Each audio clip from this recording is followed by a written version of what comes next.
Mais tu sais que nous on le fait, avec Maurice des fois il le fait, il est en bagnole, il gueule, il va faire tout noir, il y a toujours quelqu'un qui y répond. C'est vrai? Ouais, ça je peux dire, t'en as toujours un qui va dire un ta gueule. Salut Jean-Paul, on a plein de questions à te poser, certaines plus sérieuses et d'autres plus légères. Ah oui, c'est marrant ça. On y va, t'es bien installé? C'est parti. Bienvenue Jean-Paul et merci d'être là. Tu viens parce que tu réalises le 5e Tuche, God Save the Tuche. J'avais une première question un peu simple. Quand on incarne un personnage autant de fois, comment tu fais pour renouveler un personnage qui est déjà bien établi? Parce que maintenant on le connaît, Jeff Tuche entre guillemets.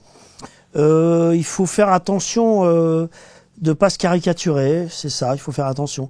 Un peu c'est comme, tu sais, c'est comme un comédien qui va jouer une pièce de théâtre pendant 500 fois. Au bout d'un moment, peut-être qu'il peut tomber soit dans une routine, soit en faire trop, soit il faut faire attention. Donc il faut toujours se dire la sincérité.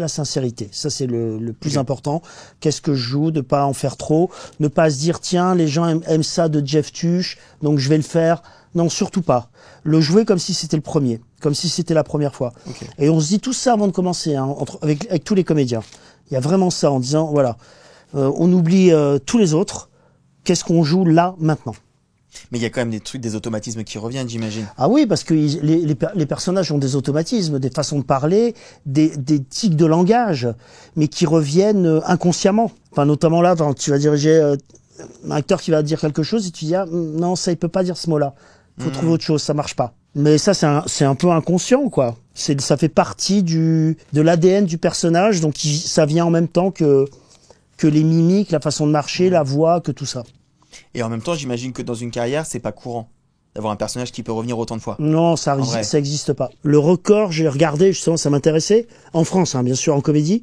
Le record, c'est comment ça s'appelle? C'est le gendarme gendarme avec Louis de Funès. Il y en a eu 6. Okay. Mais sur 30 ans, il y a eu 3 qui se sont suivis, ensuite un peu, ensuite vers la fin, c'était vraiment pas bien, malheureusement, parce qu'il était un peu âgé et malade.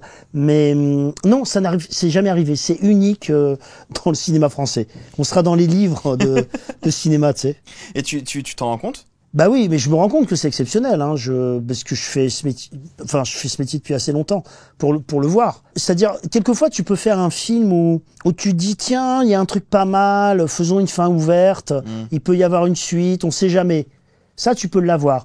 Nous, c'était pas du tout le cas. Et même quand le film est sorti, il n'était pas question d'en faire un 2. Donc, tout ça est arrivé, tout ça arrive par hasard. Et à chaque fois, on est étonnés nous-mêmes et ça nous... Enfin, c'est super plaisant, hein, mais c'est très, très étonnant. Ouais. Est-ce qu'il y a un rôle dans ta carrière que tu trouves dont on ne parle pas assez? Ah bah oui, il y a des films qu'on aime, c'est comme des chanteurs qui font un album et puis il y a des chansons dont on leur parle jamais, on parle de tubes. C'est normal, ça fait pas... Mais c'est le choix du public. Oui, j'avais fait un film en Belgique, dans mes premiers films, hein, que j'adore, de Stéphane Liberski, qui s'appelle Bunker Paradise, qui est plutôt un film d'auteur, que j'aime beaucoup. Il y en a, je suis très content qu'on n'en parle pas. Je peux te dire, il y en a, on me parle jamais, et c'est bien. Mais mes copains, ils me vannent toujours. Je veux dire, ils me vannent toujours. Alors, quand tu fais le 2, tu sais, t'as fait une grosse merde, et ils te disent, putain, fais le 2, franchement. Donc ça, ça arrive. Et puis, de temps en temps, en interview, t'as quelqu'un qui sort un film, tu sais, du chapeau, et tu dis, ah, c'est marrant, il a vu ça, c'est drôle, il a aimé ça, ça me fait plaisir, ouais. Par rapport au film que tu regrettes, entre guillemets, d'avoir accepté, est-ce qu'à l'inverse, il y a des rôles que tu regrettes d'avoir refusés? Non, parce que alors, il y a un truc très bizarre, mais c'est souvent pour les acteurs, ça. C'est-à-dire, quand tu refuses, c'est que t'as une raison, voilà, et quand tu vois le film, cette raison existe toujours. Parce que t'as refusé pour quelque chose. Ou alors, faudrait vraiment dire, alors t'as pas compris le scénario, peut-être, par exemple. T'as pas compris.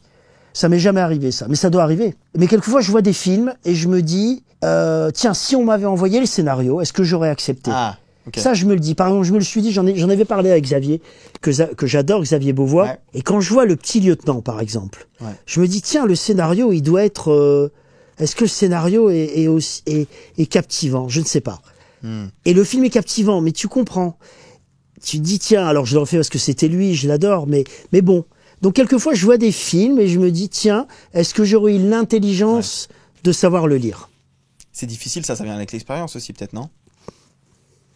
Qui sait? Il y a plusieurs cas de figure. Par exemple, tu prends un grand metteur en scène, très connu, qui a fait plein de beaux films. Pas forcément des succès, hein, on parle pas de succès. Des bons films. Et il t'envoie son scénario. T'as quand même tendance à dire, t'as un a priori favorable. Bah, bien sûr. Et t'as tendance à dire oui. Tu sais, quand on dit, ah bah lui, il m'envoie, j'accepte sans lire. Il a droit aussi de se tromper, celui-là. Ouais. Mais tu vas pas le refuser. Parce que tu te dis, il sait mieux que moi. Si tu lis le scénario et que tu trouves pas ça terrible, tu vas quand même le faire. En disant, bah, c'est moi, je sais pas lire, en fait. Donc, ça m'est arrivé une fois. Je citerai pas parce que ça sert à rien. Mais une fois, on m'envoie un scénario, d'un réalisateur qui avait déjà fait succès. Et c'était un numéro 2. Voilà. Et je le lis. Et à l'époque, je tournais donc sorti des Robins des Bois. Donc, j'étais pas connu, hein. Donc, je n'avais pas de proposition non plus. Ça croulait pas. Et je le lis. Et quelqu'un m'appelle d'important dans le métier qui dit, t'as lu alors un agent, c'était pas mon agent, qui m'appelle, t'as lu alors ouais, t'as vu, c'est génial et tout. Moi dans ma tête, je trouvais pas ça top. Et je dis ouais et tout. Bah là tu tournes, tu sais, tu t'es en train de tourner là, t'es en province, il va venir te voir, vous prenez un café, vous discutez. Ouais, je sais pas et tout. Et je me souviens, et là j'étais mal, parce que tu dis mais je suis nul ou quoi, enfin. Ouais. Je trouve pas ça bien, quoi. Et je me souviens sur le tournage, donc on faisait donc il y avait Alain Chabat, Alain qui réalisait, et il a été sympa. Et un week-end, je dis Alain, tu veux pas lire 20 pages ou 30 pages? Je te jure, je suis perdu là, tu sais. Ouais. Et Alain, il l'a lu, et lui, il était recul, hein, il s'en fout. Il l'a lu, et le lundi, il m'a dit, c'est nul. Donc voilà. Mais là, t'es mal, parce que tu te dis, peut-être je sais pas lire, en fait. Ça peut arriver. Hein. Sur un autre sujet, je me refaisais un peu ta filmo avant de faire l'interview. Et les 2 derniers films avant Les Tuches 5, c'est Le Consentement, de Vanessa Filio, et La Vallée des Fous, de Xavier Beauvois. Ouais. Donc, pas des comédies. Non. On peut pas dire ça. Est-ce que ça te fait du bien de réussir à alterner les deux? Non, mais ça fait partie de notre métier. Si toi, tu t'interviews que des acteurs, par exemple, ou que des chanteurs, ou et toujours de la même tranche d'âge, et toujours, au bout d'un moment, tu vas dire, bah non, moi, je veux d'autres univers. Moi, ce qui m'intéresse, c'est les univers. C'est pas que ce soit de la comédie, pas de la comédie. C'est les réalisateurs, c'est leur monde. Okay.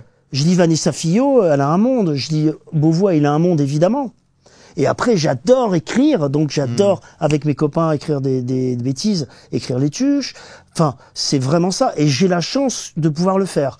Il y a des comédiens qui quelquefois se laissent, par choix, quelquefois, dans un univers, se laissent pas enfermer. Mais moi, je sais qu'il y a beaucoup de comédiens. Alors souvent, on parle souvent des comédiens de comédie qui veulent faire des rôles sérieux.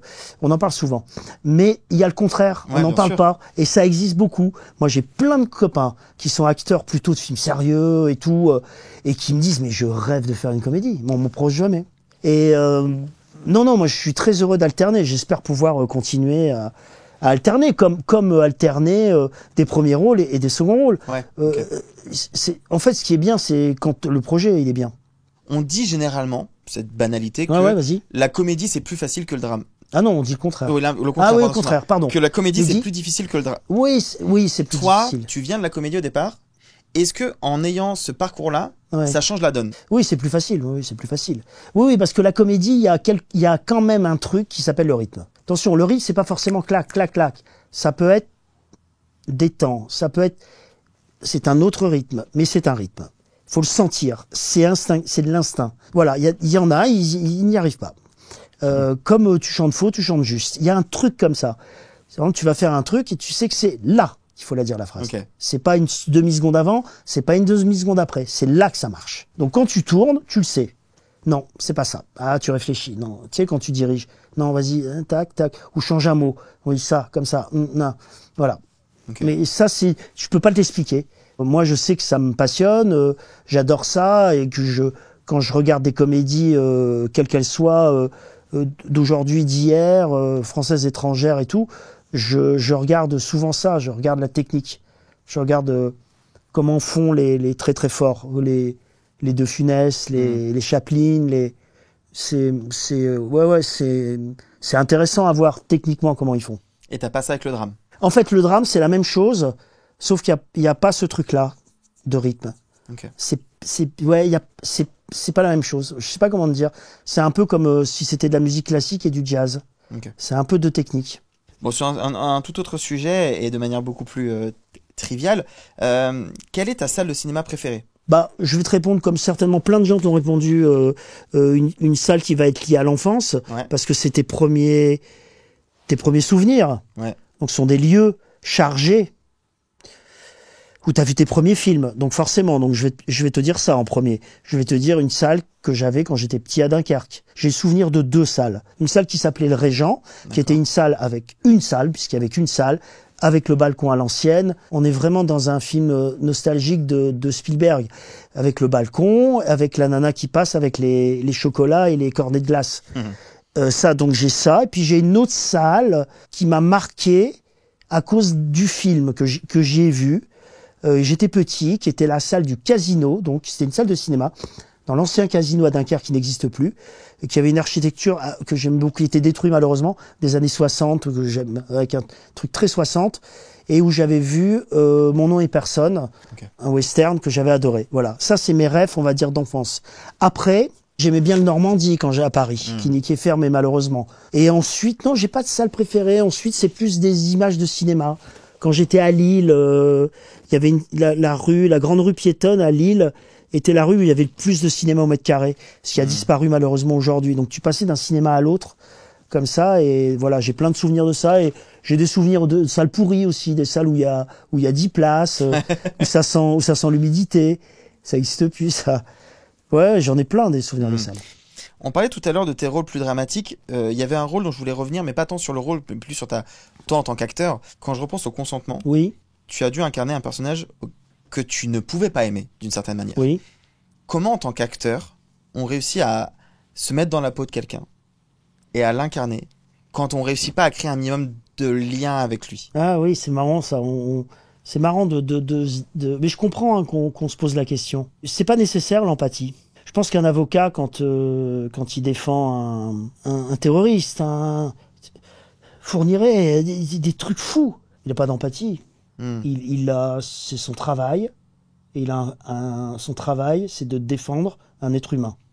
Après, pour sa défense, peut-être qu'il va aller chercher la part d'humanité. Quand t'es comédien, tu n'as pas besoin forcément de ça.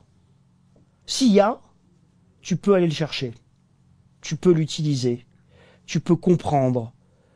Comprendre, c'est pas accepter. On est tous d'accord avec ça. Comprendre. Demain, je dois jouer un nazi. Alors là, je vais dire, tiens, quelle est la construction de ce mec? De où il vient? Ouais. Comment ça arrive qu'il devienne ça? C'est intéressant. Quand tu joues un personnage comme Maznev, c'est autre chose. Parce que là, tu es dans un autre registre. Tu es dans un registre que tu ne contrôles pas, puisqu'on est plus proche de la maladie, de la folie. Donc, où est-ce qu'elle s'ancre? Comment tu l'attrapes? Comment tu essaies de tirer ce personnage? Bah, moi, je pense que tu le construis finalement par l'extérieur. Tu le construis avec l'image qu'il veut donner de lui. Et souvent, l'image qu'il veut donner de lui finit par être lui. Comme un fou, qui va justifier ce qu'il fait, comme un serial killer, voilà, il va finir par justifier ce qu'il fait, et il va finir par être le personnage qu'il a créé. Et je pense que c'est des personnages comme ça, c'est quelqu'un comme ça. C'est quelqu'un de convaincu, d'être dans le droit. Oui, il se pose pas ni comme un malade, ni comme un criminel, et c'est souvent le cas des serial killers. Lui, c'est une sorte de serial killer, même s'il ne tue pas physiquement, mais il tue dans la tête. Bien sûr. Toutes ces jeunes filles. Il a des proies qui sont toutes les mêmes, comme un serial killer. C'est pareil. J'ai regardé beaucoup pour lui. Alors, pour travailler, j'ai regardé évidemment ses interventions télé, mais qui sont finalement toujours les mêmes. C'est un peu... T'en as vu une, tu les as toutes vues, parce qu'il fait toujours le même numéro. J'ai lu ses journaux, parce que les journaux, c'est intéressant. Il se donne le beau rôle, mais c'est intéressant. J'ai lu un peu ses romans, qui sont pas très bien écrits. Et qu'est-ce que j'ai fait? Et surtout, voilà, j'ai dit, mais en fait, oui, c'est comme un serial killer. Donc, j'ai regardé beaucoup de documentaires sur les serial killers. Et me dire, tiens, c'est le même processus. Alors, lui, c'est plus intellectuel, c'est plus tout ce que tu veux, mais le résultat est le même. Et tu peux y aller parce que tu dis, bon, moi, je vais à fond là-dedans. Donc, moi, je ne juge pas le personnage.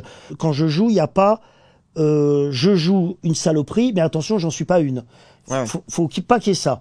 Ce rôle-là, c'est le rôle du metteur en scène. Moi, je suis dans un film et c'est son regard à elle. Il faut que le regard du metteur en scène soit sain. Sain et en accord avec ce que je pense moi, on va dire, d'accord? Moi, Jean-Paul Rouve. Si j'ai un film à la gloire de Maznev, non. Si c'est l'histoire qu'a c'est Vanessa, oui. Simone Signoret disait quelque chose de très juste. Elle dit, demain, j'ai pas de problème pour jouer une collabo dans un rôle de résistant. En revanche, je ne jouerai jamais une résistante dans un film de collabo. Et oui. Donc moi, je suis au service du film, donc au service de la pensée, du discours du metteur en scène. Et si le personnage doit être comme ça pour le dénoncer, pour le montrer, je suis comme ça. Ce matin, j'ai re-regardé ton premier film en tant que réalisateur. Sfadjari. Sans armes ni violence. Sans Sfadjari. Et qui est un personnage qui a des phases où c'est une ordure. Ouais. Et en même temps, on sent que tu as peut-être une forme d'empathie aussi. Mais pour non, lui. tu sais ce que c'est ça. C'est le premier film, je voulais parler de ça, justement. En fait, quand tu fais un film, des fois, t'as un thème, t'as une phrase et tu dis comment je vais l'expliquer. Ce qui m'intéresse, c'est cette phrase, c'est n'oublions jamais que la sympathie n'est pas une valeur morale. Donc, tu peux être la pire saloperie du monde et être le mec le plus sympathique du monde. Ouais. Ça n'a aucun rapport. Tu vois l'autre, là, en Argentine, là, qui est là. Ah, il est marrant, avec sa tronçonneuse et tout. Ah, il est marrant. Tu vois?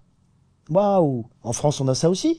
Moi, je vois, après, c'est un peu de la politique, mais moi, je vois mon fils qui me dit le nombre de gens qui suivent Bardella sur TikTok, sur ces trucs-là, parce qu'ils le trouvent sympa. Donc, la sympathie n'est pas une valeur morale, nous l'oublions jamais. Et donc, ça m'intéressait de montrer ça. Mais tu sais, c'est les journalistes ou les gens qui disent, tu vois, quand on leur dit, oui, on a fait des interviews de Le Pen, et Marine Le Pen, ils sont sympas, hein. mais voilà. Et tu sais, t'as un sens comme si tu dis, je peux pas le dire qu'ils sont sympas. Mais si, dis-le. Qu'est-ce que ça change? C'est même pire. Ouais. Ça raconte tellement de choses. Mais quand t'as cette notion-là, tu regardes différemment. Ça s'appelle le charme, ça s'appelle plein de choses. Il y en a plein qui ont ça. Ça n'empêche pas que c'est des saletés. Et ce qui est intéressant dans l'acteur, c'est toutes les aspérités, c'est tous les niveaux de jeu, c'est tous les niveaux de personnalité, c'est les affrontements psychologiques. T'es pas fait d'une couleur. T'as une couleur plus ou moins forte que l'autre, mais t'es fait de tellement de choses. Qu'il faut jouer, que c'est ça qui est intéressant à jouer. C'est la complexité de la pensée humaine. Moi, je t'ai découvert, j'ai 31 ans. Je t'ai découvert avec les Robins des Bois. Donc t'étais de môme et tu as vu les Robins des Bois. Ouais, très bien, je vois très bien. La grosse émission, ouais, bien etc. sûr. Ouais. Toi, en tant qu'artiste, à quel moment justement on a commencé, selon toi, à te considérer comme un artiste et pas comme l'ancien des Robins? Très vite. Je n'ai même jamais eu l'ancien des Robins. C'est vrai? Mais non. Mais je vais te dire, aucun de nous l'a eu. Et je vais te dire, personne l'a eu de cette époque. Si tu prends Jamel, si tu prends Omar et Fred, si tu prends nous, on ne l'avait pas. Tu sais pourquoi? Parce qu'on était, donc, t'as raison, comédie, et ensuite Canal. Et Canal avait cette image de vivier artistique, où on trouvait normal, et c'était la voie classique de, on fait des sketchs à Canal, on fait des conneries à Canal, et puis on va au cinéma. Et nous, on était dans cette période-là. Et ce qui est arrivé aussi, moi j'ai eu beaucoup de chance, c'est que quand j'étais à Canal, j'ai commencé à tourner. Moi, quand je tourne Monsieur Batignolles, je fais encore Nulle part ailleurs. Donc c'est un mélange. Ouais. Marina, elle commence à tourner aussi, pas mal. Donc on n'a pas eu ça, nous. J'ai jamais senti ça. L'ancien des Robins, j'ai jamais eu ça. On a eu une fois, je me souviens, après les Robins, un film qu'on devait faire avec Marina, tous les deux. D'accord. Et le metteur en scène ou le producteur a dit non parce qu'on venait tous les deux des Robins des Bois et qu'il voulait pas cette image-là des deux accrochés. C'est la seule fois où j'ai eu ça. C'était pas une comédie, le film. D'accord, ok. Donc je pense que c'est ça. Ça brouillait peut-être l'image de la comédie. Ça a eu un tel impact, je trouve. Tu parles des nuls, tu parles de Jamel. Ah ouais. Parce que tu regardais, toi. Ouais. Déjà tu regardais, t'avais comédie. T'étais dans ceux qui avaient comédie, qui est quand même pas. C'est pas TF1 quoi à l'époque. Mais vraiment, Canal non plus. C'était même si Canal c'était plus important. Mais non, nous on a fait 2 ans Canal déjà, c'est pas beaucoup. On est parti au bout de 2 ans, donc c'est pas énorme. On n'a pas eu le temps de le marquer à ce point-là. Et c'était un peu différent. C'était un peu un humour un peu spécial ce qu'on faisait. Donc non, ça a pas tant. Alors, je pense qu'aujourd'hui il y a un retour un peu de ça, des Robins, tout ça. Mais pendant un moment, quand il y avait des rétrospectives tu sais, les trucs d'émissions d'humour, on n'y était jamais, nous. On n'y est toujours pas, d'ailleurs. Il y a Omar et Fred, il y a tout ça, mais nous, on n'y est jamais. Donc, peut-être que ce qu'on faisait, c'était trop bizarre. Ah, c'est marrant. Ah non, je te jure. Et tu l'abordes comment, ça? Tu t'en fiches ou... Bien sûr. Bien sûr, je m'en fiche. Moi, ça me fait marrer, quoi. Mais c'est comme Re, si tu prends... Voilà, Re, quand c'est sorti, on s'est pris un coup de bâton sur la tête. Alain, surtout, parce qu'il sortait d'Astérix, donc il fallait lui faire payer. Et puis c'était il y a 20 ans. Ouais. Et maintenant, c'est culte. Bah ouais. Voilà, il y a plein de mots. Moi, j'ai des mots qui me sortent des répliques. Bon, il va faire tout noir ta gueule, par exemple. Tu vois, il y a même des gens dans la rue qui le font. Et moi, ça me fait... Mais tu sais que nous, on le fait avec Maurice, des fois, il le fait. Il est en bagnole, il gueule. Il va faire tout noir. Et il y a toujours quelqu'un qui y répond. C'est vrai. Ouais. Ça, je peux dire, t'en as toujours un qui va dire un ta gueule. Et moi, il y en a sur les films, bah, sur les tuches, là, l'équipe, il y avait pas mal, il y avait des techniciens belges et tout, et voilà, et il me le faisait, quoi. Il me faisait des petits par en dessous, il va faire tout noir ta gueule. Ouais, voilà, c'est marrant. C'est des trucs qui restent. En parlant des tuches, moi, j'avais un truc qui m'intéressait aussi, c'est que c'est le premier que tu réalises. Après avoir eu 4 films où, en tant qu'acteur, t'étais dans le personnage, où t'étais vraiment impliqué là-dedans, devenir réalisateur sur le 5e, est-ce que ça a été une étape un peu difficile pour toi? Est-ce que ça a été naturel? Est-ce que t'as réussi à quand même trouver ta place facilement? Alors, c'est un mélange de tout ça. En fait, donc Olivier fait 4 films. Ouais. C'est long de faire des films, c'est plus d'1 an. Olivier, il a envie de faire une pause, parce qu'il écrivait Pamela Rose en plus à ce moment-là. Ouais. Bref, donc Pathé, c'est eux qui produisent, me demande de le réaliser. Et là, je dis, c'est pas une bonne idée. Et je le dis sincèrement, hein, c'est pas de la coquetterie quand je leur dis, c'est pas pour me faire prier. Je leur dis ça parce que je dis, moi j'ai fait 4 films en tant que metteur en scène, mais c'est plus des comédies de la vie, des comédies dramatiques, avec des sentiments de la vie, des petites choses, les petites choses de la vie, je dirais. Donc je dis, peut-être je suis pas le mieux pour faire les tuches. Si je fais ça, peut-être que le film il sera plus doux, amer, et c'est pas bien, parce qu'il faut être fidèle. Et j'en parle à Alain, justement, j'en parle à Chabat. Et Alain me dit, mais t'es complètement con, évidemment, fais-le. Il me dit, mais fais-le. Mais je dis, je lui explique, tu vois des doutes. Mais non, il dit, mais non. Il dit, je vois pas où est le problème, tu l'écris, machin, vas-y. Bon, comme c'est Alain, je dis, bon, si Alain me le dit, je l'écoute. Donc je dis oui. Mais en me disant oui, je dis attention, et tout le film, j'ai fait attention. C'est-à-dire, écrire ça, on le faisait déjà. Et après, je me suis dit, bon, attention. En fait, je pensais à 2 personnes. Enfin, je pensais à plein de gens, mais à 2 personnes en particulier. Je pensais à Alain, quand il fait Astérix. Ouais. Parce qu'Alain, quand il fait Astérix, il est fidèle à Goscinny, entièrement fidèle à Goscinny. C'est le patron Goscinny. Mais il y a quand même du Alain. Il y a quand même du Chabat. Mais comme Chabat ressemble à Goscinny, tout ça se marie bien. Mais c'est quand même du Goscinny. Quand Christopher Nolan fait Batman, il fait pas Dunkerque. Il fait Batman. S'il avait fait Batman comme il fait Dunkerque, Batman serait pas bien. Donc il est fidèle à Batman. Parce qu'il aime aussi sûrement Batman, lui. C'est son Batman à lui, mais il est fidèle. Donc moi j'ai dit, je fais les tuches, il faut que je sois fidèle aux tuches. Donc ça veut dire beaucoup travailler. Et toujours y penser. Ma référence, c'était Spielberg. Parce que ce que j'aime dans Spielberg, c'est sa générosité. Je trouve que c'est le réalisateur le plus généreux du cinéma. Il pense qu'au public. Il pense qu'à faire plaisir. Et j'adore ça chez lui. Je trouve formidable ce qu'il fait. Tellement humain. Donc je me suis dit, c'est tout ça. Donc tous les jours, je pensais à ça. Donc j'avais préparé beaucoup. Tout était prêt, tout était comme je voulais. Mais ce qui n'empêche pas, parce que c'est moi, que forcément, quand c'est toi, tu mets des choses, t'influes des choses. C'est normal. Ça vient inconsciemment. Donc ça venait inconsciemment. Donc je rajoutais des conneries. Pendant le tournage, j'en ai rajouté beaucoup, des idées que j'avais et qui étaient plus proches, on va dire, d'un esprit Robin des Bois pour être plus général. Et voilà. Et au montage, au début, toutes ces choses-là, en fait, je les ai pas mises. Et puis à un moment, je me suis dit, tiens, j'en ai tenté une. Et puis j'avais fait une projo comme ça, il y avait les producteurs et pas grand monde. Et je dis, tiens, je vais voir comment ça réagit. Ça s'est marré. Il y a personne qui m'a dit après, là, c'est pas l'esprit, fais gaffe. Parce que quand tu fais des sketchs, quand tu fais tout, tu peux sortir d'un sketch. Ouais, bien sûr. Et tu re-rentres dans un sketch très facilement. Le cinéma, c'est très compliqué. Si tu sors si tu sors d'un film, c'est très compliqué d'y retourner. Donc donc j'en ai rajouté plein. Tout ce que j'avais tourné, finalement, au final, j'ai tout mis, quoi. Et puis j'aime bien les rêves, ça c'est mon côté geek. Mon côté Retour vers le futur, où il y a plein de rêves partout. Moi, il y en a plein dans le film. J'en ai mis 1000. Donc, je me dis qu'il y a bien... Et je le fais pour ça, hein. Je le fais pour les geeks. Donc, j'ai dit, il y a un mec qui va regarder le film, image par image, un jour, un fou. Il va s'arrêter, il va voir le truc, et il va le mettre. Regardez, là, à la minute 37, il y a ça. Et je vais lui répondre, t'es bon, mon gars. Ça, c'est le côté super positif, que j'ai vraiment adoré ça. Je pensais que je m'épanouissais plus justement dans les films doux amers, dans la vie, que j'adore ça, hein. Le côté sauté, tout ça, j'adore. Et là, je me suis rendu compte que j'ai pris un plaisir artistique énorme à faire une vraie comédie. Et là, j'ai très envie d'en écrire une autre. Pas Les Tuches, mais une autre. En parlant de comédie, pour une question un peu plus globale, vu que c'est un genre qui est assez peu célébré, est-ce que tu penses qu'on devrait créer un César de la meilleure comédie? Parce que tu sais, les Golden Globes, ils différencient les drames et les comédies. Ouais, je sais, ouais. Ouais, peut-être. Ça permettrait de récompenser d'autres films qu'on voit rarement au César. En fait, il faut pas comparer, je crois, la culture, la philosophie américaine et française. Les Américains c'est un business. C'est pour ça que tu as tous les acteurs aux Oscars. Ouais. Ils y viennent tous, les mecs. Parce que c'est du business. C'est du business. Je célèbre le cinéma. Pourquoi? Pour que toi, spectateur, ça te donne envie d'aller au cinéma. C'est pour ça qu'ils font ça. Bien sûr. On va célébrer, et il y a tout le monde, et t'applaudis tout le monde, et t'as perdu, tu fais, c'est génial.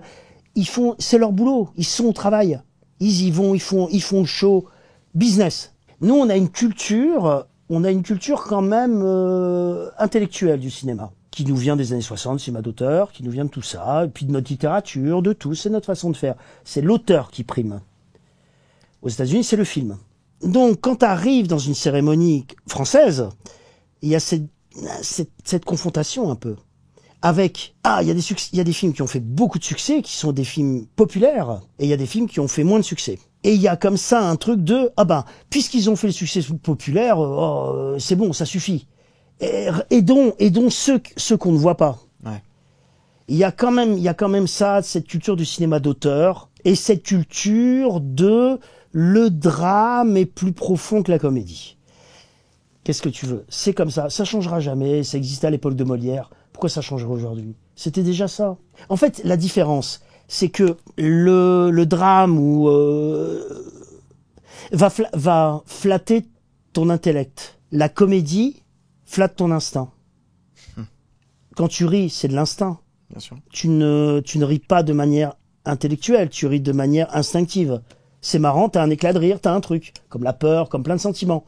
Alors que l'intellect peut être un film avec une résonance sociale, politique, et ça peut être sublime, et t'avances avec ça, toi. D'un seul coup, ça flatte ton intellect.